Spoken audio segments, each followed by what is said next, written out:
अस्सलाम वालेकुम दोस्तों, आपका होस्ट खालिद चिश्ती और आज हम मौजूद हैं लोक विरसा में। और लोक विरसा में हमारे बहुत ही अच्छे दोस्त और बहुत अच्छे इंसान और बहुत अच्छी ऑफिसर वकास सलीम साहब मौजूद हैं, उनसे बात करेंगे। अस्सलाम वालेकुम। वालेकुम अस्सलाम।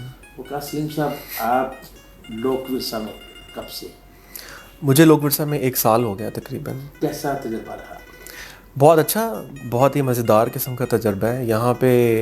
काम तो होता ही है, जो दफ्तरी काम है वो तो हम नॉर्मली कर ही रहे होते हैं, लेकिन इसके साथ साथ जो आपका आर्ट से वाबस्ता लोगों से इंटरेक्शन होता है वो बहुत ही एक अच्छी चीज़ है। जी मुख्तलिफ़ आर्टिज़न्स हैं जिनसे आप रोज़ मिलते हैं, जी मुख्तलिफ़ आर्टिस्ट्स हैं जिनसे मुलाकात होती है, मुख्तलिफ़ आर्ट की फॉर्म्स जो हैं वो आप एक्सप्लोर करते हैं और जी आप डेली बेसिस पे आर्ट के बारे में सीखते हैं। जी तो वो आपको एक बहुत ही मज़ेदार और अच्छा एक्सपीरियंस जो है वो डेली की बेसिस पे हो रहा होता है।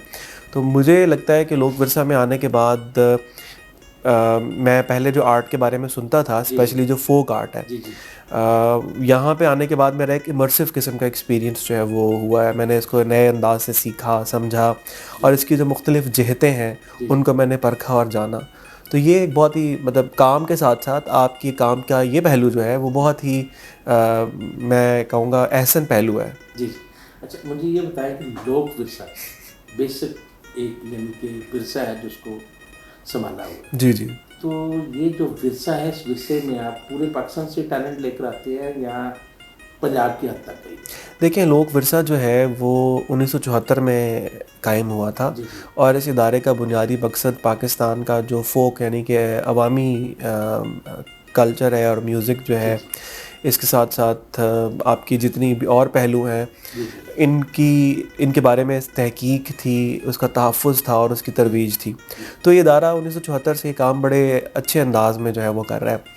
200 के करीब लोक विरसा की अपनी पब्लिकेशंस हैं जो कि मुख्तलिफ़ इलाक़ों में इन्होंने जाने फील्ड वर्क किया और जी किताबें जी छापी जी और वो सिलसिला आज भी जारी है। इसके साथ लोक विरसा जो है उसका जो मज़ेदार एक पहलू है वो इसका म्यूज़ियम है। जी यहाँ पे एक पाकिस्तान म्यूज़ियम ऑफ एथनोलॉजी है जो कि उर्फ़ आम में हेरिटेज म्यूज़ियम के नाम से जाना जाता है। जी ये पाकिस्तान का पहला और पाकिस्तान का सबसे बड़ा और वाहिद एथनोलॉजी का म्यूज़ियम है, जी जो कि आपको कल्चर जो है उसको रियल टाइम में दिखाता है। तो हमारे म्यूज़ियम के अंदर 60,000 स्क्वायर फीट का म्यूज़ियम है जो कि लोक विरसा के जितने भी लोग थे उन सबकी मेहनत से ये जी म्यूज़ियम बना।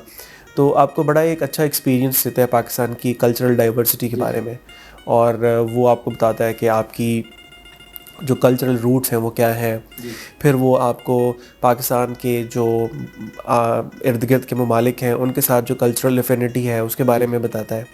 फिर पाकिस्तान के जो कल्चर के मुख्तलिफ़ डायमेंशंस हैं पूरे मुल्क की, उसको म्यूज़ियम अपने अंदर समोए हुए हैं। तो आप जब म्यूज़ियम में एंटर होते हैं तो आपको ऐसा लगता है कि जैसे आप चीज़ों को बिल्कुल अपने सामने होता हुआ देख रहे हैं।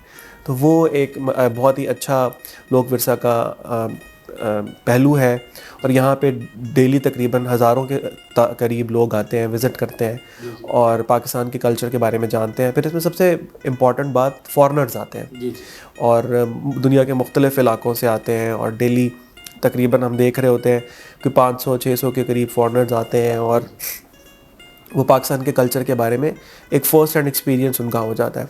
फिर इसी तरह लोक विरसा का एक दूसरा म्यूज़ियम है जिसको पाकिस्तान मॉन्यूमेंट म्यूज़ियम कहते हैं। जी वो म्यूज़ियम पाकिस्तान की जो तहरीक आज़ादी है उसके बारे में है। ठीक वो भी एक रियल टाइम आपको एक्सपीरियंस देता है।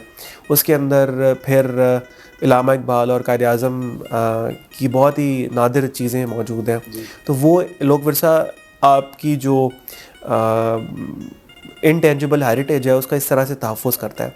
फिर लोक विरसा जो है यूनेस्को के साथ बहुत क्लोज़ लाइज़ॉन में काम करता है और जो इनटेंजिबल कल्चरल हेरिटेज की ट्रीटीज़ हैं उसके लिए फोकल ऑर्गेनाइजेशन भी है। जी तो जो भी आपका intangible cultural heritage international forums पे रजिस्टर होती है उसको लोक विरसा उसके लिए एफर्ट्स भी करता है जी और लोक विरसा उसकी जो डॉक्यूमेंटेशन है वो भी भेजता है ठीक और लोक विरसा सूबों के साथ मिलकर भी काम करता है और उसको पाया तक मील तक पहुंचाता है। जिस तरह अभी हमने बोरिंदो जो है जी जी एक म्यूज़िकल इंस्ट्रूमेंट है जो कि इंडस वैली सिविलाइजेशन के साथ उसका ताल्लुक है, ठीक तो उसकी नॉमिनेशन जो है वो गई हुई है। लोक विरसा जो इंटेंजिबल कल्चरल हेरिटेज की इन्वेंट्री है उसको भी मेंटेन करता है पाकिस्तान की हद तक। तो वो अगर आप हमारी वेबसाइट पे जाएं तो आपको लिंक मिलेगा इंटेंजिबल कल्चरल हेरिटेज की इन्वेंट्री का, तो वहाँ पे आप देख सकते हैं कि लोक विरसा किस तरह से पाकिस्तान की इंटेंजिबल कल्चरल हेरिटेज को इंटरनेशनल सतह पे मुतारफ़ कराता है और साथ साथ उसका तहफ़्फ़ुज़ भी करता है। फिर लोक विरसा का जो प्रेमिसेस है, जी जी बात थोड़ी लंबी हो रही है, नहीं, कोई बात वो अगर आप उसके अंदर आएँ तो आपको मिलता है एक पाकिस्तान का सकाफ़ती रंग नहीं। जी और आपको एक झलक नज़र आती है पाकिस्तान की डिफरेंट सकाफ़तों की, क्योंकि यहाँ पे मुख्तलिफ़ जो आर्टिजन्स हैं वो स्टेशन है। आप सवात का वुड वर्क अगर आपने देखना है तो आप लोक विरसा में देख लें और आर्टिस्ट आपको काम करता हुआ नज़र आएगा। आपने ट्रक आर्ट देखना है तो लोक विरसा में आप देख लें, आपको आर्टिस्ट नज़र आएगा। आप कश्मीरी वुड वर्क देखना चाहते हैं तो आपको यहाँ पे नज़र आएगा। आप यानी सवाती कि आप कह एम्ब्रॉयडरी सकते हैं पाकिस्तान देखें, पूरा नजर आएगी। बिल्कुल सवाती एम्ब्रॉयडरी आप देख लें, आप कश्मीर की एम्ब्रॉयडरी देख लें, आप बास्केटरी देख लें, फिर इसके साथ आपको सिंधी अजरक है, ब्लॉक प्रिंटिंग है, जी कमालिया का खद्दर है, या फिर आपको खुद से अगर आपने देखने हैं जरी का काम देखना है तो आपको सारा यहाँ पे मिल जाएगा। कैमल स्किन वर्क है, फिर आपको ये जो काशीकारी है, मुल्तानी जी जी पॉटरी है, ये आपको यहाँ पे मिलेगी। फिर इसी तरह बलोची जो काम है वो आपको यहाँ पे नज़र आएगा। कालीन आपको मिल जाएंगे। आप आर्टिस्ट हैं, पेंटर्स हैं यहाँ पे, फोक पेंटर्स, वो आपको कैलीग्राफर्स हैं। तो लोक विरसा ने आपके जो आर्ट के मुख्तलिफ फॉर्म्स हैं उनको अपने अंदर समोया हुआ है जी और महफूज किया हुआ है और लोगों तक रोज़ाना की सतह बुनियाद पे पहुँचाता है। फिर एक आखिरी बात इसी सवाल के जवाब में कि हमारा मीडिया सेंटर है जी और लोक विरसा के मीडिया सेंटर के अंदर जो ऑडियो और वीडियो आर्काइव्स हैं जी जी जो कि अभी डिजिटाइजेशन का प्रोसेस उनका चल रहा है, वो कुछ अरसे में आप आ जाएंगी। जी तो वो भी एक असासा है म्यूज़िक का। जी तो लोक विरसा ने 1974 से लेके अब तक बड़े एक ऐसे अंदाज में जो आप पाकिस्तान के फोक कल्चर की तहकीक, तरवीज और तहफ़्फ़ुज़ है वो किया है। और लोक विरसा बड़ा फ़ख्र करता है इस बात पे कि लोक विरसा को जो मैंडेट दिया गया था, जी जी लोक विरसा ने कोशिश की है कि उसको एक ऐसे अंदाज में निभा पाए, जी क्योंकि ज़िम्मेदारी तो बहुत बड़ी है, ऐसी है। लेकिन उस ज़िम्मेदारी को लोक विरसा कोशिश कर रहा है कि एक अच्छे अंदाज में पूरा कर पाए। कभी बचपन में आपने सोचा था कि मैं एक इतने बड़े अदारे का एग्जीक्यूटिव डायरेक्टर बनूंगा? नहीं, मैंने नहीं सोचा था कि मैं लोक विरसा जैसे बड़े इदारे में आऊँगा और मुझे यहाँ पे पाकिस्तान के आर्ट और कल्चर की खिदमत का मौका मिलेगा।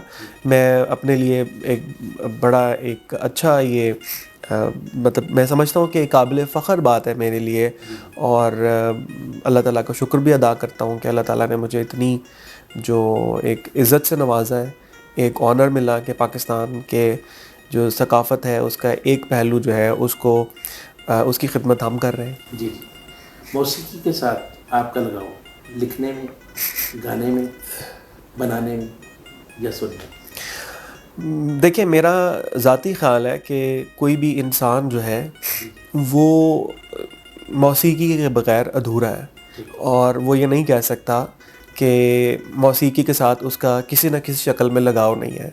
तो हमारा जो लगाव है मौसीकी के साथ वो एक अच्छा सुनने वाले की हद तक है।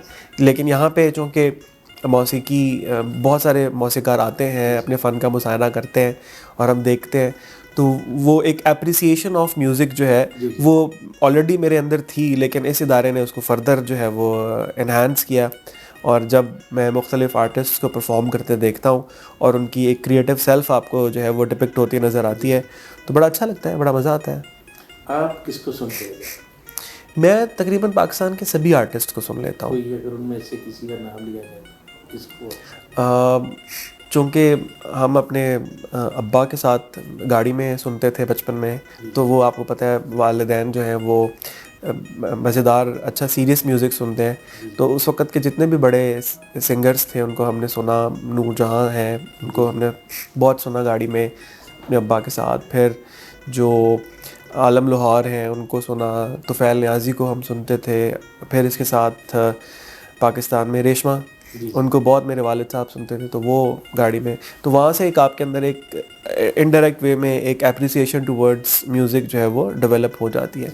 तो बस उसके बाद फिर ग्रेजुअली जब हम बड़े हुए तो फिर मुसर्रत नज़ीर मुझे बड़ी अच्छी लगती हैं, और इसके साथ फ़रीदा ख़ानम, फिर इकबाल बानो मुझे अच्छी लगती हैं। आजकल के जो कंटेम्प्रेरी म्यूजिशियंस हैं उनमें बड़े अच्छे बैंड्स हैं जो कि यहाँ पे परफॉर्म करते हैं, उनको भी मैं सुनता रहता हूँ। कभी खुद लिखने का शौक पैदा हुआ हो या गाने का शौक पैदा नहीं, मैंने जो है वो म्यूज़िक नहीं लिखा कभी, या मैंने कभी म्यूज़िक गाया नहीं है, लेकिन वैसे चूँकि रिसर्च हम करते हैं, हमारी फील्ड है, और आप अपनी तालीम के बाद तो आपका काम होता है, तो हम उस साइड पे लिखते रहते हैं, लेकिन इस साइड पे थोड़ा।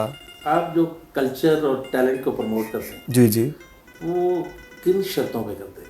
शराइत हमारी जो टैलेंट को प्रमोट करने की डिफरेंट है उसमें। जब हम चूँकि लोक विरसा एक ऐसा इदारा है जिसका बुनियादी मकसद टैलेंट की तरवीज है, तो हम मुख्तलिफ़ तरह का टैलेंट मुख्तलिफ़ तरह से प्रमोट कर रहे होते हैं। जिस तरह से हम देखते हैं कि कुछ आर्ट की फॉर्म्स हैं स्पेशली म्यूज़िक के हवाले से जो डाइंग है, जिस तरह से अब आप ब्रास बैंड देख लें, ठीक है, तो अब उसमें हम देखते हैं कि अगर तो एक आपकी म्यूज़िकल हेरिटेज जो है या कोई भी हेरिटेज का पार्ट वो थोड़ा मुंदमिल हो रहा है, ब्रास बैंड को पाइप बैंड ने जो है वो रिप्लेस कर दिया एक तरह से, तो अब वो ब्रास बैंड हम फिर यहाँ पर लाते हैं और हम ब्रास बैंड से परफॉर्म कराते हैं।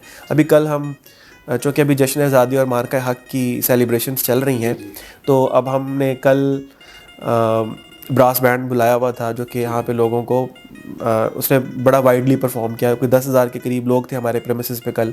अब देखें 10,000 लोगों तक ब्रास बैंड पहुँच गया और 2 घंटे 3 घंटे के अंदर पहुँचा। तो लोग पूछते थे, साथ हम डॉक्यूमेंटेशन लगा देते हैं कि ब्रास बैंड जो है वो क्या है। एक तो इस तरह से हम उसका तहफ़्फ़ुज़ करते हैं, और फिर हम उस आर्टिस्ट को रिकॉर्ड भी कर लेते हैं अपने साथ, ताकि अगर अपना ऑडियो स्टूडियो जी हमारे पास स्टूडियोज़ हैं जी। आप वो जो सारा आप रिकॉर्ड करते हैं, ऑडियो बनाते हैं, वीडियो बनाते हैं जी, उसको डिजिटलाइज आपने किया? अब हम उसको अपने यूट्यूब चैनल्स बना लिए हमने, हम उन पर डाल रहे हैं ग्रेजुअली। अब वो जो आपके यूट्यूब चैनल है वो लोक विरसा के नाम से ही? जी जी, उनको कौन रन कर रहा था? हमारा अपना लोक विरसा का स्टाफ। जी जी। ठीक है जी, ये बताएं कि जो टैलेंट आपके पास आता है और यूट्यूब से उसकी जो अर्निंग आती है वो आर्टिस्टों में डिवाइड होती है रॉयल्टी की शक्ल में या अदारे की तरफ रह जाती है, या कैसे उसको? अभी देखिए ये जो मैकेनिज़्म है यूट्यूब का और इसकी जो रॉयल्टी, आपको पता है चैनल मोनेटाइज होने में वक्त लगता है, तो अभी हम उसके मोनेटाइजेशन की प्रोसेस में हैं, अभी हमारा मोनेटाइज नहीं हुआ, और इसकी पॉलिसीज़ भी हम बना रहे हैं, क्योंकि आपको पता है नया फिनोमेनन है, तो उसके अंदर हम इसकी पॉलिसी मुरतब कर रहे हैं कि अगर एक आर्टिस्ट जो है वो हमारे साथ परफॉर्म करता है, उसके जो इंटेलेक्चुअल प्रॉपर्टी राइट्स हैं वो हमारे पास होंगे या उसके पास होंगे, या हमारी क्या उसकी शक्ल होगी, उसमें हम इंटेलेक्चुअल प्रॉपर्टी राइट्स ऑर्गेनाइजेशन है इस्लामाबाद में, उनके साथ क्लोज IPO उनके साथ हम लाइजॉन भी कर रहे हैं, ताकि हम एक जामे पॉलिसी मुरतब कर सकें, क्योंकि ये पॉलिसी फिर आगे लंबी चलेगी। जी, इसी तरह हम आजकल अपना एक ई-कॉमर्स का प्लेटफॉर्म लेकर आ रहे हैं, तो जिसमें हम आर्टिजन्स को ई-कॉमर्स पर डालेंगे, और उससे एक तो ये है कि आर्टिज़न की रसाई जो है वो आम मार्केट तक हो जाएगी, दूसरा आर्ट की तरवीज होगी, तीसरा जो है वो आर्टिज़न जो है वो फाइनेंशियल उसकी जो वायबिलिटी है वो भी बेहतर हो जाएगी। तो अब हम उसकी पॉलिसी हमने बना ली है। आप क्या समझते हैं कि जो आपकी टीम है जी, तो वो आपका सोशल मीडिया अच्छी तरीके से ग्रो कर सकते हैं, या एक्सपर्ट टीम जो बाहर की है वो आपके लिए फ़ायदेमंद साबित हो सकती है? देखिए अभी गवर्नमेंट जो है उसका फोकस पब्लिक प्राइवेट पार्टनरशिप के ऊपर ज़्यादा है, और उसी कॉन्टेक्स्ट के अंदर हम चूँकि अपना बेसिक होमवर्क कर रहे हैं, उसके बाद हम कोशिश ये करेंगे कि हम पब्लिक प्राइवेट पार्टनरशिप की तरफ जाएं, लेकिन वो ज़ाहिर है हमारे जो नेसेसरी अप्रूवल्स और प्रोसेसेस हैं हम उसके बाद ही जा पाएंगे। ठीक है, तो ये मेन अथॉरिटी जो है वो आप हैं या मिनिस्ट्री ऑफ कल्चर? देखिए, लोक विरसा एक ऑटोनमस बॉडी है और ऑटोनमस बॉडी का अपना एक बोर्ड ऑफ गवर्नर्स होता है जो कि लोक विरसा की पॉलिसी जो है उसको मुरतब करता है और उसकी अप्रूवल्स देता है। हम जो भी पॉलिसी बनाते हैं हम बोर्ड ऑफ गवर्नर्स में लेकर जाते हैं और उसके बाद बोर्ड ऑफ गवर्नर्स हमें गो हेड देता है और उसके बाद हम उसको लागू करते हैं। लेकिन हेरिटेज एंड कल्चर डिवीजन जो है वो हमारी एडमिनिस्ट्रेटिव मिनिस्ट्री है और हमारी जो भी सरकार की बाकी मिनिस्ट्रीज़ के साथ कॉरेस्पॉन्डेंस होती है वो थ्रू दैट मिनिस्ट्री होती है। तो हमारी जो भी पॉलिसीज़ हैं वो वहाँ से वेट भी होती हैं और वो फिर हमें बाकी मिनिस्ट्रीज से गो हेड भी लेकर के देते हैं और वो इस बात को मेक श्योर करते हैं कि हमारी जो पॉलिसीज़ हैं वो हुकूमत पाकिस्तान की जो पॉलिसीज़ हैं उनके साथ कोइंसाइड कर रही हों, उनके साथ कॉन्फ्लिक्टिंग ना हो। तो लार्जर चूँकि ये एक सरकारी इदारा है और ये इदारे जो हैं वो कोई भी ऐसी पॉलिसी मुरतब नहीं करते जो कि हुकूमत पाकिस्तान की वज़ा करदा कवानीन और इनकी वज़ा करदा जो पॉलिसीज़ हैं उससे मुतज़ाद हों।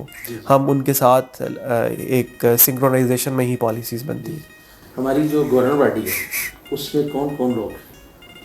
प्रेसिडेंट कौन है, जनरल सेक्रेटरी कौन है? अच्छा जी, हमारी जो लोक विरसा का बोर्ड ऑफ गवर्नर्स हैं उनको हमारे जो फेडरल मिनिस्टर हैं फॉर हेरिटेज एंड कल्चर वो चेयर करते हैं और इसके साथ उसके फिर बाकी मेंबर्स हैं।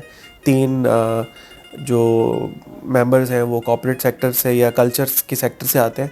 3 मेंबर्स जो हैं वो गवर्नमेंट नॉमिनेट करती है और 4 एक्स ऑफिशियल मेंबर्स होते हैं कि by virtue of their office वो मेंबर हैं। जैसे मैं बीइंग एग्जीक्यूटिव डायरेक्टर ऑफ लोक विरसा उसका सेक्रेटरी हूँ। फिर हमारे जो सेक्रेटरी हैं नेशनल हेरिटेज एंड कल्चर के वो उसके मेंबर हो हैं। फिर फाइनेंस के कुछ मेंबर्स हैं जो कि फ़ाइनेंस की चीज़ों को देखते हैं। तो बड़ा कॉम्प्रिहेंसिव फोरम है जो कि लोक विरसा की पॉलिसीज़ को हर पहलू से उसको जो है वो उसकी नोक पलक भी संवारता है और उसकी जो मुख्तलिफ पहलू हैं उनके बारे में गाइडेंस भी देता है। तो बड़े एक्सपीरियंस और सीजनड लोग हैं उसके अंदर। ये गवर्नमेंट बॉडी के जितने लोग हैं ये सारे कल्चर और म्यूजिक से इनका काफ़ी वास्ता है। जी बिल्कुल, इसलिए वो गवर्नमेंट बॉडी में हैं कि उनके पास एक सीट्स है इसलिए नहीं वो बड़े सीजनड लोग हैं, बड़े एक्सपीरियंस्ड लोग हैं और बड़े आप कहते हैं फ़न शनास लोग हैं सब के सब और बड़ा सपोर्टिव हमारी गवर्निंग बॉडी है और बड़ी ही आउट ऑफ द बॉक्स सोचते हैं। और आप देखें अगर आप कल इत्तेफाक आपको होता है शाम को आने का तो हमारे लोक विरसा के अंदर तकरीबन कोई 10,000 के करीब लोग मौजूद थे। ये मार्का हैक और जश्न आज़ादी के सेलिब्रेशंस के लिए और मुख्तलिफ़ इलाक़ों से फ़ोक डांस ग्रुप्स आए हुए थे जो कि परफॉर्म कर रहे थे। डिफरेंट आर्टिजन्स थे जो कि मौजूद थे, डिफरेंट फोक आर्टिस्ट परफॉर्म कर रहे थे। तो वो ये सारी की सारी चीज़ें गवर्निंग बॉडी के गो हेड के बगैर नहीं होती।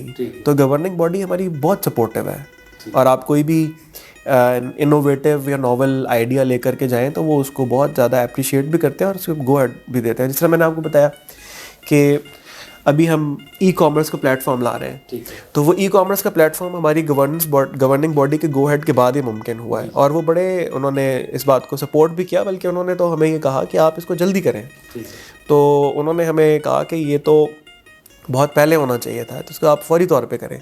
तो वो अभी बस हमारा जैसे ही आपको पता है वो प्रोसेस पूरा होगा हम उसको कुछ ही दिनों में उनके सामने पेश करेंगे और अप्रूवल्स। 1974 से लेकर अब तक लोक विरसा कितना म्यूजिक किया है वो प्रोड्यूस कर चुकी है? लोक विरसा के पास इस वक्त कोई 20,000 के करीब घंटे रिकॉर्डेड मौजूद हैं। वो सारा डिजिटलाइज हो चुका हुआ है कि या अभी वो कैसेट की शक्ल में है, मास्टर की शक्ल में है या उसकी VCR की जो टैप है उसकी शक्ल में है? देखिए की शक्ल में आपको पता है पहले तो वो स्पूल्स थे, फिर वो DVRs आए, फिर वो छोटी कैसेट्स आ गई, फिर उसके बाद वो बड़ी कैसेट्स थी, फिर DVDs थी। अब DVD एक ऑल्सो भी डिजिटल फॉर्मेट ही है लेकिन हाँ अगर आप उसको ये कहते हैं कि जी वो चढ़ गया है इसके ऊपर YouTube या इस इंटरनेट के ऊपर, वो प्रोसेस चल रहा है।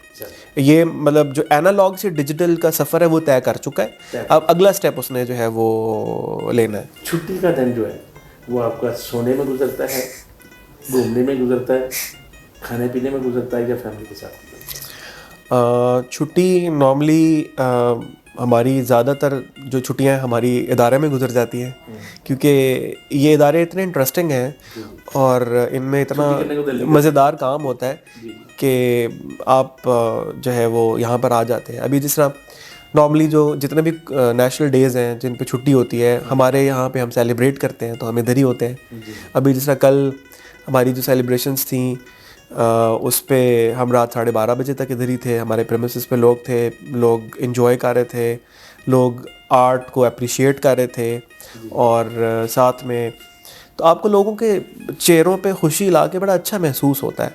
बाकी जो नॉर्मल डेज़ में हम छुट्टियां पे होते हैं घर में, तो कुछ वक्त आपको पता है घर में गुजरता है और जो नॉर्मल होता है घर की मेंटेनेंस होती है, आपको पता है फिर आपको अपनी जो फ्रिज है उसको रिप्लेनिश करना होता है कि चीज़ें जो है वो पूरी रहे। फिर इसके साथ बाकी आपके अपने पर्सनल काम्स होते हैं और फिर आपके साथ दोस्तों के साथ वक्त गुजरता है। शाम में थोड़ी आपको पता है आप हैंग आउट करते हैं, थोड़ा गपशप करते हैं। आपकी यूनिवर्सिटी के फ्रेंड्स हैं, कॉलेज के फ्रेंड्स हैं, स्कूल के फ्रेंड्स हैं, इवन मेरे तो नर्सरी के फ्रेंड्स भी मेरे साथ हैं अभी तक। अच्छा मुझे ये बताएं कि स्कूल से लेके एक एग्जेक्टिव डायरेक्टर जी जी पोस्ट तक आने के लिए जी जी किन किन मुश्किलात का सामना करना है? देखिए, मैं तो अपने आप को बहुत ही खुशकिस्मत समझता हूँ जी कि मेरा ये सफ़र स्मूथ था और मेरे साथ इस सफ़र में जितने भी लोग आए वो सारे के सारे बहुत ही कोऑपरेटिव और बड़े ही अच्छे लोग थे, जिन्होंने मुझे सपोर्ट किया और जिन्होंने मुझे हेल्प किया कि मैं जो है वो एक अच्छी जगह पे आ सकूं। अब जिसमें मेरे सबसे इम्पोर्टेंट तो मेरे पेरेंट्स हैं और उसके बाद मेरे बहन भाई हैं, फिर मेरे जो हैं दोस्त हैं, फिर उसके बाद आपको पता है शादी हो जाती है, फिर आपका पार्टनर भी आपका सपोर्टिव है, ठीक है। तो मेरी पार्टनर, फिर मेरे टीचर्स, स्कूल से लेकर के यूनिवर्सिटी, कॉलेज, बहुत ही अच्छे टीचर्स थे, बहुत ही अच्छे दोस्त, बहुत ही अच्छे मेरे इर्द गिर्द सब लोग।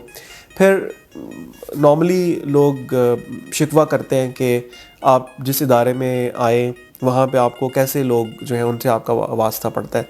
तो मेरे इर्द गिर्द बहुत ही अच्छे लोग हैं, बड़े सपोर्टिव लोग हैं।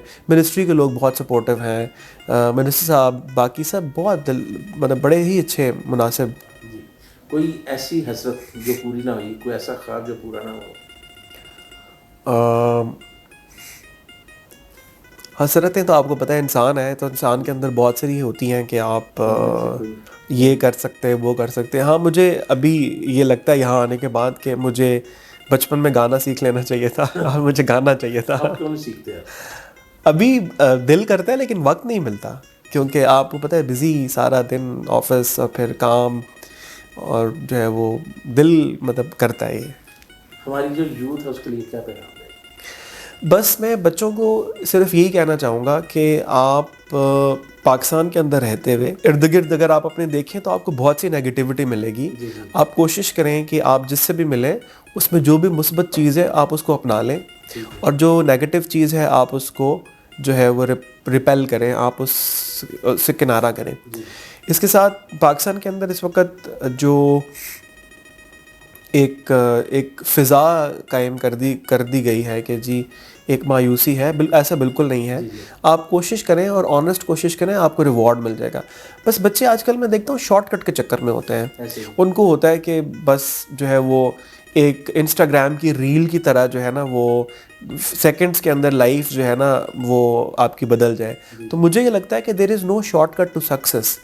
आपको मेहनत कामयाबी हासिल करने के लिए हाँ किसी भी किस्म की जो है वो कामयाबी हो, उसके लिए आपको एक प्रोसेस से गुजरना पड़ेगा और जब तक आप उससे नहीं गुजरेंगे तो आपके लिए मुश्किल होगी। उससे फिर आपके अंदर नेगेटिविटी जो है वो आती है। तो आप अपनी जो ड्यू एफर्ट है और ऑनेस्ट एफर्ट है उसको ज़रूर करें। अगर आप पढ़ रहे हैं तो आप ऑनेस्टली पढ़ें, अगर आप कोई और काम कर रहे हैं तो आप उसको ऑनेस्टली करें, तो आपको एफर्ट का रिवॉर्ड मिल जाएगा। अब और दूसरा ये कि आप जो है वो अपने आप में देखें कि हर इंसान जो है उसके अंदर हर इंसान की अपनी एक स्ट्रेंथ है जिसको आपको अंडरस्टैंड करना है कि आपकी क्या स्ट्रेंथ है। तो आप एक रो में ना बह जाएं। आप अपनी स्ट्रेंथ को अगर जान लेंगे और जितनी जल्दी जान लेंगे, जितना आप उस पर वर्कआउट करेंगे, उतना जल्दी आप आगे कामयाबी की मंजिलें तय करेंगे। और बस मुझे सिर्फ ये लगता है कि कामयाबी सिर्फ पैसा नहीं है, और कामयाबी सिर्फ जो है वो जो आपको सोशल मीडिया पे नज़र आती है वो नहीं है। बिल्कुल सही। आप अपने गोल्स का तयन खुद करें और जो है वो उसके बाद फिर आप आगे चलें। जी दोस्तों, आपको वकास सलीम साहब की जो गुफ्तगू है उसमें से सीखने के लिए क्या मिला, कमेंट बॉक्स में ज़रूर बताइएगा और हमारी वीडियो को अपने दोस्तों के साथ शेयर भी कीजिएगा। हमारे चैनल को सब्सक्राइब कीजिएगा ताकि हमारी हर आने वाली वीडियो जो है वो आप तक आती रहे। नेक्स्ट मिलेंगे हम इसी तरह के इंसान के साथ। हमें इजाज़त दीजिएगा। अल्लाह हाफ़िज़।